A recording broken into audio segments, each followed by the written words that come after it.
किसी दूर दराज देश में एक बादशाह था जो किसी मुल्क पर हुकूमत करता था। उसकी दो बेटियां थीं। बादशाह ने एक बेटी की शादी कर दी थी। वो ब्याह कर अपने शौहर के घर चली गई थी। एक शहजादी बादशाह के साथ रहती थी। बादशाह की जिंदगी निहायत पुरस्कून और अच्छी गुजर रही थी, मगर कुछ अरसा से एक अजीब उलझन का शिकार था।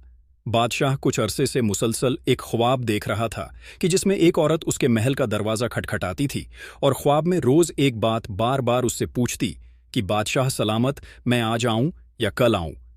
बादशाह को इस ख्वाब ने मुसलसल 3 महीनों से परेशान कर रखा था।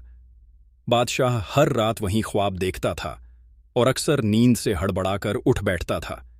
यह ख्वाब उसके लिए अजीब जहनी उलझन बन चुका था। जब बादशाह की जहनी फिक्र बढ़ने लगी तो फिर उसने फैसला किया कि वो यह ख्वाब अपनी बेटी को सुनाएगा था। और फिर उस रात वहीं ख्वाब देखने के बाद और सुबह उठकर उसने वह आप अपनी बेटी को सुनाया है। बादशाह की छोटी बेटी का नाम मेहरुन्निसा था। बादशाह ने पूरे का पूरा ख्वाब उसे सुना दिया। मेहरुन्निसा बड़ी अक्लमंद और होशियार थी। वह ख्वाब सुनने के बाद कहने लगी, अब्बा हुजूर, आपका ख्वाब वाकई में परेशान कर देने वाला है और मैं इसकी ताबीर किसी हद तक भांप चुकी हूं। अगर आइंदा रात आपको वही ख्वाब आए और वह औरत जब ख्वाब में आकर आपसे पूछे कि मैं आज आऊं या कल आऊं, तो आप उससे कहिएगा कि तुम आज ही आ जाओ। बादशाह ने बेटी की बात सुनकर सर हिला दिया। बादशाह को उसकी अक्लमंदी पर पूरा भरोसा था, लेकिन आज बादशाह को वह ख्वाब न आया, न दूसरे दिन आया और न तीसरे दिन। बादशाह खुश था कि चलो जान छूटी, मगर अगले ही रोज बादशाह ने फिर वही ख्वाब देखा। बादशाह को सफ़ेद चादर में लिपटा हुआ औरत का अक्स साफ दिखाई दिया, जो बादशाह के महल का दरवाज़ा खटखटाती है और बादशाह से पूछती है कि बादशाह सलामत, में आ जाऊं या कल आऊं। उसी वक्त बादशाह ने अपनी बेटी मेहरुन्निसा की कही गई बात कह दी कि तुम आज ही आ जाओ। बादशाह का इतना कहना था कि वह औरत एकदम से गायब हो गई। बादशाह इसके साथ ही फौरन हड़बड़ाकर उठ बैठा। बादशाह समझ नहीं पाया था कि आखिर क्या मामला हो गया था। सुबह उठते ही बादशाह ने सबसे पहले अपनी बेटी मेहरुन्निसा को रात के ख्वाब के बारे में बताया है और कहा कि मैंने तुम्हारी हिदायत के मुताबिक उस औरत से कह दिया है कि तुम आज ही आ जाओ। शहजादी मेहरुन्निसा ने सबाब की बात सुनकर कहा, अब्बा हुजूर, आपने जो किया बिल्कुल अच्छा किया है। आप फिक्रमंद मत हो, जो होगा वो सब कुछ भला ही होगा और जहां पनाह की मुश्किलें आसान होंगी। इस वाक्य कुछ रोज गुजरने के बादशाह इस वाक्य को बिल्कुल भूल चुका था। बादशाह के मुल्क में अमनो अमान था, रियाया भी खुशहाल थी। बादशाह की नेकदिली इंसाफ से सब बहुत खुश थे। जिंदगी बहुत अच्छे चल रही थी कि एक दिन अचानक बादशाह को इत्तला मिली कि आपके पड़ोसी मुल्क ने बादशाह ने उन पर हमला कर दिया है। बादशाह यह बात सुनकर परेशान हो गया और सख्त घबरा गया।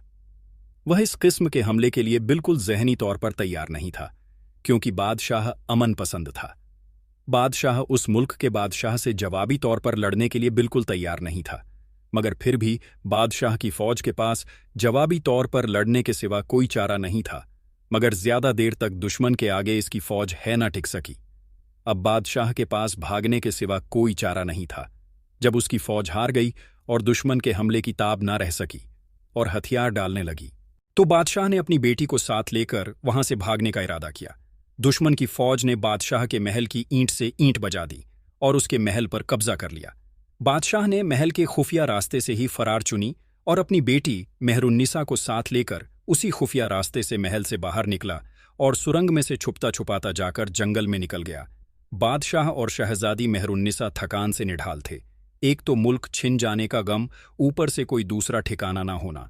वह दोनों चलते चलते भागते भागते थक चुके थे। उनके पांव में छाले पड़ गए थे। वह थकान से चूर थे, मगर फिर भी चलते जा रहे थे, जिसकी वजह से पैरों में तकलीफ हो रही थी। लेकिन उन्होंने अपने कदम न रोके कि कहीं दुश्मन उन्हें आकर पकड़ न ले, इसलिए भागते चले जा रहे थे। बादशाह अपनी बेटी को साथ लिए यह उसी जंगल में सारा दिन भटकता फिरता रहा। भागते भागते यहां तक कि शाम हो गई। शाम के करीब को अपने मुल्क की सरहद के करीब एक गांव में जा पहुंचा था। उस गांव में एक आदमी रहता था जो किसी जमाने में बादशाह के शाही महल में बतौर मुलाजिम काम कर चुका था और बादशाह उसे अक्सर इनामो इकराम से नवाजता रहता था। बादशाह के जहन में फौरी तौर पर उसके पास जाने के अलावा कोई चारा न था। बादशाह उस गांव में उस आदमी के दरवाजे पर जा पहुंचा। दरवाज़ा खटखटाया। पुराने शाही मुलाजिम ने दरवाज़ा खोला। बादशाह और उसकी बेटी को देखकर बहुत खुश हुआ और बोला, ज़हे नसीब, आज तू किस्मत खुल गई जो आलमपनाह तशरीफ लाए। मैं खुश दिली से आपका इस्तकबाल करता हूं और उन्हें अपने घर के अंदर ले आया। बादशाह की आवभगत की उससे पानी शरबत पिलाया जाए और फिर आने का माजरा पूछा। बादशाह उसे सारा वाकया सुना दिया कि किस तरह दुश्मन ने उसके महल पर कब्जा कर लिया है और वह दोनों बाप बेटी जान बचाकर वहां से भाग निकले हैं। मुलाजिम ने जब बादशाह का यह किस्सा सुना तो कुछ देर के लिए तो उसने अफसोस किया, फिर कहने लगा, बादशाह सलामत, मैं आपका पूरा वफादार हूं। आपके मुंह पर बेतहाशा एहसान है। यह गरीब खाना मेरा आपके लिए हाजिर है। आप जितना चाहे कयाम कर सकते हैं। मेरे लिए कोई मुश्किल नहीं होगी। यह मेरी खुशनसीबी है कि मैं आपके कुछ काम आ सकूं। बादशाह उसकी बात सुनकर बहुत खुश हुआ कि दुश्मन से जान भी बच गई और रहने के लिए अच्छी पनाहगाह भी मिल गई। पुराने शाही मुलाजिम ने बादशाह के रहने के लिए अपने कमरे के पास वाला कमरा तैयार कर दिया और बादशाह को वहां ठहरा दिया गया। बादशाह की बेटी मेहरुनिसा भी उसके साथ थी। रात के वक्त शाही मुलाजिम ने अच्छी तरह खाने का एहतमाम किया गया है। तरह तरह के खाने पकवाए और बादशाह की खिदमत में पेश किए। बादशाह उसके इस अमल से बेहद खुश था। रात को बादशाह सोने के लिए लेटा तो उसे नींद नहीं आ रही थी। उसका जहन सोचों में गुम था। बादशाह को अपना महल और आसाइशें याद आने लगी कि कल तक मुलाजिम नौकर चाकर और हर वक्त खिदमत के लिए तैयार थे, मगर आज यह हाल है कि एक गांव में एक आदमी के घर पर हूं और उसके रहमो करम पर हूं। बादशाह के दिल भर आया कि मैंने आज तक कोई बुरा अमल नहीं किया, फिर मेरे साथ ऐसा क्यों हुआ, और उसने सर झटक दिया गया। किस्मत ने ऐसा पासा पलटा था कि बस एकदम दुनिया ही सारी बदल गई थी। और फिर अचानक उसे साथ वाले कमरे से बोलचाल की आवाज आई। कोई जोर जोर से बातें कर रहा था। इस दौरान शहजादी मेहरुन्निसा सो रही थी। बादशाह पहले तो बड़ा हैरान हुआ कि इस वक्त रात के पहर बातें करने की आवाज कहां से आ रही है। उसका चौंकना अपनी जगह ठीक था। बातों की आवाजें साथ वाले कमरे से आ रही थीं। फिर उसने दीवार के साथ कान लगाकर बातें सुनना शुरू कर दी। बादशाह का वही पुराना शाही मुलाजिम अपनी बीवी से कह रहा था, यह मुसीबत अब पता नहीं कितने दिन हमारे घर पर रहेगी। यह बादशाह नहीं बल्कि फकीर हो चुका है। बादशाह को उसकी बात सुनकर बहुत दुख हुआ। जवाब में किसी औरत की आवाज आई जो यकीनन उसकी बीवी थी। अगर यह फकीर हो चुका है तो उसे घर में क्यों ठहराया है? मुलाजिम ने जवाब में कहा, मैंने इस आदमी का नमक मैंने खाया है और उसके मुंह पर बेशुमार एहसानात है। यही सोचकर मैंने इसे घर में ठहरने की इजाजत दी है। बीवी कहने लगी, 2-4 दिन ठहरने दो और फिर चलता करो। यह कहकर रुखसत कर देना, ना कि हम आपको यहां नहीं रख सकते थे। हमारे खुद हालात इतने अच्छे नहीं कि आपकी मेहमान नवाजी कर सकेंगे। बस बाबा, मैं तो इससे ज्यादा इनकी हिम्मत नहीं कर सकती। मुलाजिम बोला, अरे कुछ सब्र से काम लो, चलता करने में अभी कुछ वक्त लगेगा। एकदम तो धक्के देकर नहीं निकाल सकता। बस 1-2 दिन की बात है। फिर कोई ऐसा बहाना बनाऊंगा कि बादशाह को यहां से चलता करूंगा। बादशाह को मुलाजिम और उसकी बीवी के बातों को सुनकर बेहद दुख हुआ। यह वही पुराना शाही मुलाजिम था जिसे बादशाह मामूली बातों पर ढेरों इनाम से नवाजा करता था, और यह अब उससे बददिल हो चुका था। वह चाहता तो बादशाह को सारी जिंदगी अपना मेहमान रख सकता था, मगर वह गिरगिट की तरह आंखें बदल चुका था। अब बादशाह के सामने अपने बुरे हालात का रोना रोकर बादशाह से जान छुड़ाना चाहते थे, और बीवी और उन दोनों ने मिलकर यह मंसूबा बनाया था कि बादशाह के सामने ऐसा बहाना करना जिसके बाद बादशाह वहां से चला जाएगा। बादशाह मायूस होकर बैठ गया। वह जानता था कि अब उसके बुरे हालात शुरू हो चुके हैं, इसलिए यह भी उससे आंखें फेर रहा है। इसमें उसका कोई कसूर नहीं है। दुनिया इसी का नाम है। बादशाह की आंखों में दुख से आंसू आ गए। वह रात उसने करवटें बदलते हुए काटी। नींद उसकी आंखों से कोसों दूर थी। बादशाह सुबह उठा, अपनी बेटी शहजादी मेहरुन्निसा को साथ लिया और मुलाजिम से कहने लगा, मेरे भाई, मैं तुमसे इजाजत चाहूंगा। मैंने तुम्हारी मेहमान नवाजी देख ली। तुम्हारी मेहमान नवाजी का बहुत शुक्रिया। मुलाजिम कहने लगा, क्यों बादशाह सलामत, अब क्या हुआ? आप इतनी जल्दी क्यों जा रहे हैं?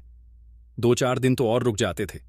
क्या आपको मेरी मेहमान नवाजी पसंद नहीं आई, या मेरी मेहमान नवाजी में कोई कमी रह गई?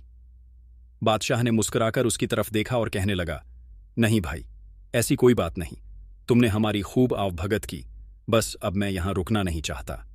फिर बादशाह ने उससे कहा कि मुझे भेष बदलने के लिए कुछ चीजें सरोकार हैं, वह मुझे मुहैया कर दो। मुलाजिम ने वो चीजें मुहैया कर दी तो बादशाह कहने लगा कि मैं यहां से अपना हुलिया और भेष बदल कर जाना चाहता हूं, ताकि मुझे कोई पहचान न सके। वह पुराना मुलाजिम बड़ा खुश था कि बादशाह से पहले ही जान छूट गई। अब ज्यादा दिन बादशाह को अपने घर में नहीं रखना पड़ेगा।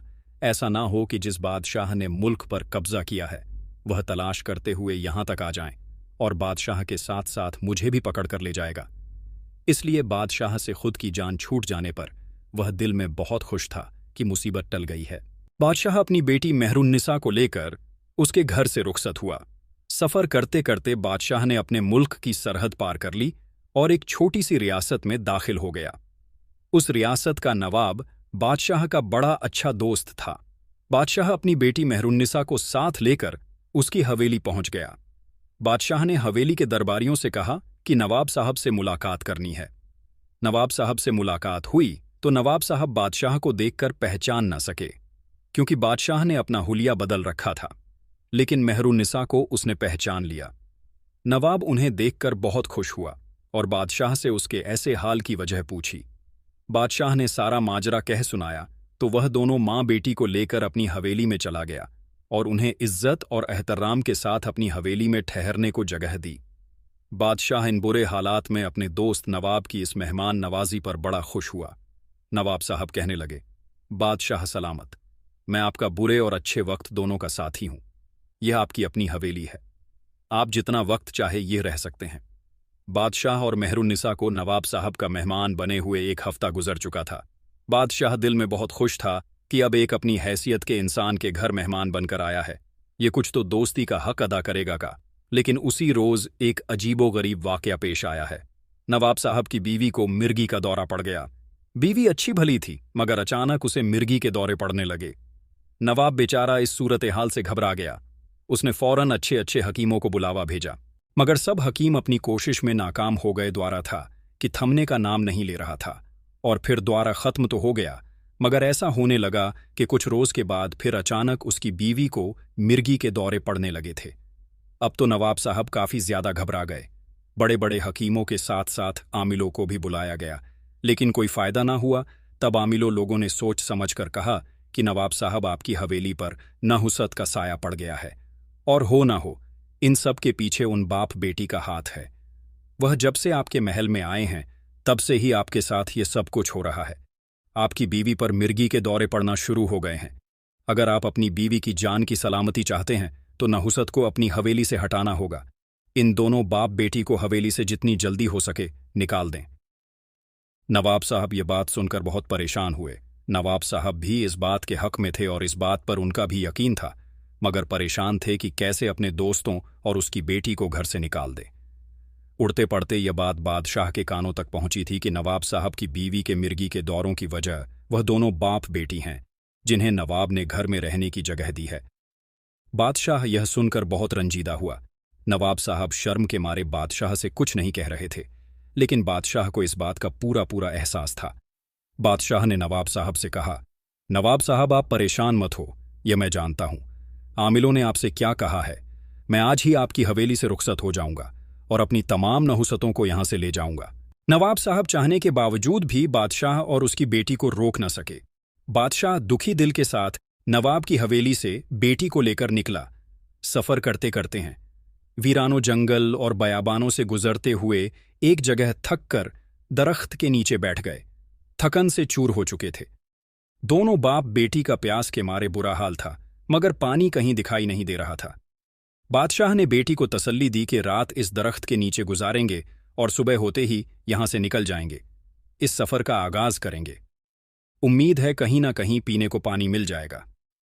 इत्तेफाक की बात है कि उसी दरख्त पर 2 परिंदे भी रात को आराम करने के लिए रुके हुए थे। परिंदों ने उन दोनों को देखा तो आपस में बातें करने लगे। नर परिंदा अपनी मादा से कहने लगा, का देखो तो यह दोनों बाप बेटी हैं। यह आदमी बादशाह था, मगर अब इस पर बुरा वक्त आ चुका है। इस पर गर्दिश आ चुकी है। अभी इसकी गर्दिश और आजमाइश कुछ बाकी है। अभी इसकी मुश्किलें खत्म नहीं हुई हैं। बादशाह चौंक पड़ा और कान लगाकर बड़े गौर से उनकी की बातें सुनने लगा था। उसकी बात सुनकर मादा परिंदा कहने लगी, इसकी मुश्किलात कैसे खत्म होगी।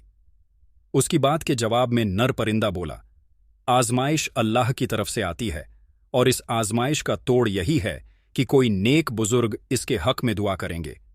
यहां से थोड़ी दूर एक नेक बुजुर्ग झोंपड़ी में इबादत करते रहते हैं। इस बादशाह को चाहिए कि उनकी खिदमत में हाजिर हो और उसे अपने हक में दुआ करवाए। भाई अल्लाह ताला जरूर उनकी दुआ कबूल करेगा और इसकी आजमाइश को खत्म कर देगा। अगर ऐसा न हुआ तो यह सारी जिंदगी इन्हीं जंगलों में भटकता रहेगा। मेहरुन्निसा बेचारी सफर की थकान से निढाल हो चुकी थी, मगर बादशाह उन परिंदों की बातें समझ रहा था और बड़े ध्यान से सुन रहा था। बादशाह दिल ही दिल में बड़ा हैरान था कि वह परिंदे होकर इंसानों जैसी बातें कर रहे थे। इसमें भी खुदा की कोई हिकमत होगी। बादशाह ये सोचकर वही दरख्त के साथ टेक लगाकर लेट गया। सुबह उठकर उसने सारा वाकया अपनी बेटी को बताया है। मेहरुन्निसा बादशाह की बात सुनकर मुस्कुराई, जैसे वह पहले से यह बात जानती हो। बादशाह ने पूछा, उस बुजुर्ग की झोपड़ी पर चलना चाहिए ताकि उनसे मुलाकात की जाए। बेटी कहने लगी, ठीक है। वह दोनों कुछ देर इधर उधर जंगल में उस झोपड़ी और बुजुर्गों को ढूंढते रहे, मगर वह कहीं दिखाई न दी। उसके बाद दोनों बाप बेटी ने अपना सफर जारी रखा। दोनों बाप बेटी जंगलों और बीरानों से सफर करते करते एक बहुत बड़ी रियासत में पहुंच गए। बात यह देखकर हैरान रह गया कि वह भटकते भटकते उस जगह पहुंच चुका था जिस रियासत में उसकी बेटी की शादी हुई थी, यानी मेहरुन्निसा की बड़ी बहन उस रियासत में ब्याह कर आई हुई थी। बादशाह बहुत खुश हुआ कि चलो बेटी के घर में चलकर पनाह लेते हैं। बादशाह यह सोचता हुआ बेटी की हवेली पर जा पहुंचा। बादशाह की बड़ी बेटी गुलजार अपने बाप और बहन को देखकर बेहद खुश हुई, मगर जो उनके हालात पता चले तो वह बेचारी बहुत उदास हो गई। बादशाह का दामाद भी बड़ी खुशी दिली से उनसे मिला और उन्हें अपनी हवेली नुमा महल में खुशामदीद कहा और उनकी रिहाइश के लिए बहुत आला बंदोबस्त किया गया। उनकी खिदमत के लिए कई नौकर मुकर्रर किए गए जो हर वक्त हाजिर रहते। बादशाह और शहजादी मेहरुन्निसा के लिए बेहद कीमती और अच्छे कपड़े बनाए गए। हर वक्त उम्दा खाने तैयार करने के लिए बावर्ची मुतखिब किया गया। अभी वहां रहते हुए बादशाह को कुछ रोज गुजर गए। बादशाह दिल ही दिल में शर्मिंदा था कि वह बेटी के दर पर आन पड़ा है, मगर उसकी छोटी बेटी कहने लगी, हम पर मुसीबत का वक्त है, इसलिए हमारी इससे बेहतर जाए पनाह फिलहाल कोई और नहीं हो सकती, और वैसे भी हम आप अपनी बेटी और मैं अपनी बहन के घर पर हूं। बादशाह कहने लगा, वह बात तो ठीक है, मगर हम कब तक आखिर यहां पड़े रहेंगे। बादशाह की बेटी कहने लगी, आप फिक्र ना करिए, जब तक अल्लाह ताला ने हमारा कोई और बंदोबस्त ना कर दिया हमें यहां से नहीं जाना चाहिए। बादशाह बेटी की बात पर खामोश हो गया। बादशाह और बेटी के कुछ दिन सुकून से गुजर गए हैं कि उस रात एक अजीब वाकया पेश आया है। बादशाह अपने बिस्तर पर लेटा हुआ था और सोचों में गुम था कि अचानक उसकी नज़र छत पर लगे हुए सोने के फानूस पर पड़ी। फानूस पर नज़र पड़ते ही बादशाह अचानक चौंक पड़ा। एक अजीब और हैरत अंगेज मंजर उसकी आंखों के सामने था। उसने देखा कि फानूस के साथ दीमक की तरह के कीड़े सिमटे हुए थे और उस फानूस पर लगे हुए सोने को धड़ाधड़ खा रहे थे, और सोना खाते ही फानूस का रंग उड़ता जा रहा था। बादशाह बड़े ताज्जुब से इस मंजर को देख रहा था। देखते ही देखते उन कीड़ों ने सोने के उस फानूस का सारा सोना चट कर दिया, और उसके बाद उन कीड़ों ने कमरे के और कीमती सामान पर हल्ला बोल दिया। कमरे में लगे हुए कीमती कालीन और पर्दों को भी उन कीड़ों ने खाना शुरू कर दिया। बादशाह यह देखकर बहुत परेशान हुआ और उसने फौरन मेहरुन्निसा को जगा दिया। मेहरुन्निसा हड़बड़ाकर उठ बैठी। बादशाह ने उसकी तवज्जो उस तरफ दिलाई तो वह भी एकदम हक्का बक्का रह गई। मेहरुन्निसा यह हाल देखकर परेशान हो गई। वह जानती थी कि पूरा कमरा कीमती सामान से आरास्ता है। वह कहने लगी, अब यह जरूर जब सुबह हमारे बहनोई और बहन उठेंगे और वह देखेंगे तो वह यह समझेंगे कि शायद यह सारी चीजें हमने उड़ाई हैं। वह यह तो इस बात को तस्लीम नहीं करेंगे कि यह कीड़े इन सारी चीजों को खा गए हैं। बादशाह परेशान होकर बोला, तो फिर क्या करना चाहिए? मेहरुन्निसा के पास भी इस सवाल का कोई जवाब न था। गोया कि वह बहुत अक्लमंद थी, मगर यहां पर आकर वह भी खामोश थी। कहीं भी बादशाह को कुछ और न सूझा तो बादशाह कहने लगा कि हमें फौरन यहां से भाग निकलना चाहिए। ऐसा ना हो कि हमारे सर पर कोई और इल्जाम आ जाएगा और इस तरह मेरी बेटी की जिंदगी और मुश्किल में पड़ जाए। वह दोनों वहां से भाग निकले।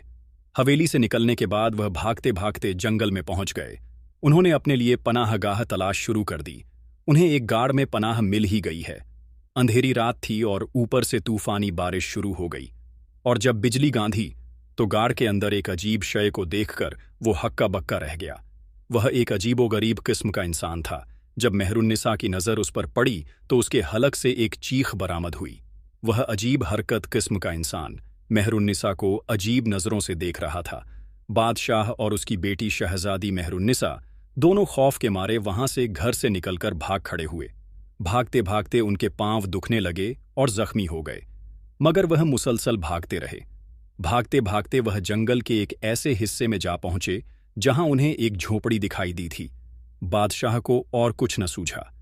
बेटी का हाथ पकड़े झोपड़ी में दाखिल हो गया। झोपड़ी के अंदर उन्हें एक बुजुर्ग नजर आए। बुजुर्ग इबादत में मसरूफ थे। बादशाह और उसकी बेटी को एक इंसान को देखकर कुछ हौसला हुआ और वह बुजुर्ग के पास ही बिछी हुई चारपाई पर बैठ गए।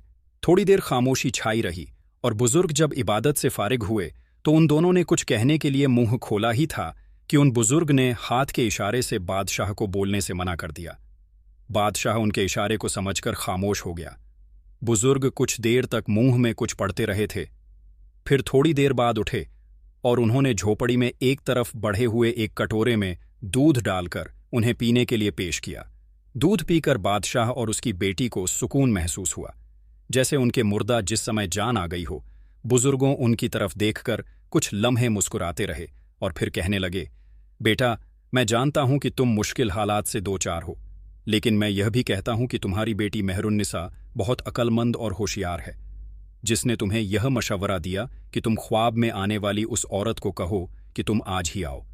क्या तुम जानते हो बादशाह कि वह औरत कौन थी जो तुम्हारे ख्वाब में जाती थी और पूछती थी कि मैं आ जाऊं या कल? बादशाह, जो हैरत और गौर से उस बुजुर्ग दरवेश की बातें सुन रहा था, कहने लगा कि नहीं नहीं, मैं नहीं जानता कि वो औरत कौन थी।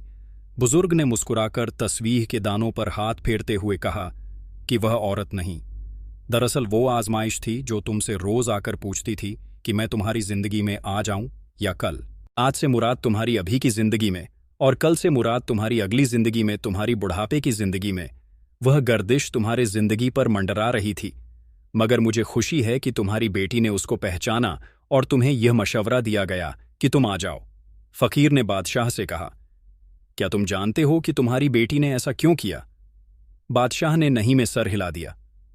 फकीर ने मेहरुन्निसा की तरफ देखकर मुस्कुराते हुए कहा, इसलिए कि आज तुम में जवानी थी, ताकत थी कि तुम इस आजमाइश का मुकाबला कर सको, मगर शायद तुम्हारे अंदर कल यह हिम्मत नहीं होती थी, इसलिए तुम्हारी बेटी ने तुम्हें कहा कि उस औरत से कहो कि आज आ जाए।